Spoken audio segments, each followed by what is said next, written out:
Hello everyone, welcome back to our another mini vlog video. তো যেদিন খারাপ যায় সেদিন সকাল থেকে সারাদিনই খারাপ যায়। প্রথমত ট্রেনের টিকিট কনফার্ম হয়নি, তৎকাল টিকিট পাইনি, তাই জন্য তো টেনশন ছিলই। তারপরে সকালবেলায় উঠে যখন আসছিলাম তখন টোটো পাচ্ছিলাম না, তারপরে শান্তনু আমাকে বাইকে করে স্টেশনে রেখে গেছিলো।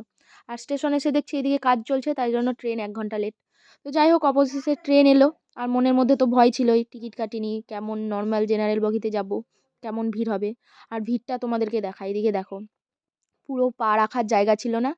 ৩ ঘন্টা দাঁড়িয়ে যাওয়ার পরে আমি একটুকু বসতে সিট পেয়েছিলাম। তো তাও সিট বলা ভুল, এই যে এইটুকু একটা জায়গায় একটুকু বসেছিলাম, প্রচুর কষ্ট করে বসেছিলাম। যাই হোক, একটুকু তো পেয়েছি। আর প্রচুর খিদে পাচ্ছিল, কিন্তু ব্যাগগুলো এত উঁচুতে ছিল যে আমি নামিয়ে খেতে পাচ্ছিলাম না, ওই যা হাতের কাছে পেয়েছিলাম তাই খাচ্ছিলাম। আর এদিকে দেখো, ব্যাগ ট্যাগ নিয়ে আমি রেডি হয়ে গেছি, কারণ এবার ট্রেন থেকে নামবো, নামার সময় হয়ে গেছে। তো ফাইনালি ট্রেন থেকে নেমে গেছি। তো দেখো, ট্রেনটা অনেক কষ্ট দিল আমাদেরকে। তো এবার যাব, ওইদিকে দাদাভাইরা এসছে, তো সবাই মিলে একসঙ্গে বাড়ি যাব। তো তারপরে টোটোতে করে আবার বাড়ি। তো ফাইনালি বাড়ি পৌঁছে গেছি, এবার একটুকু রেস্ট।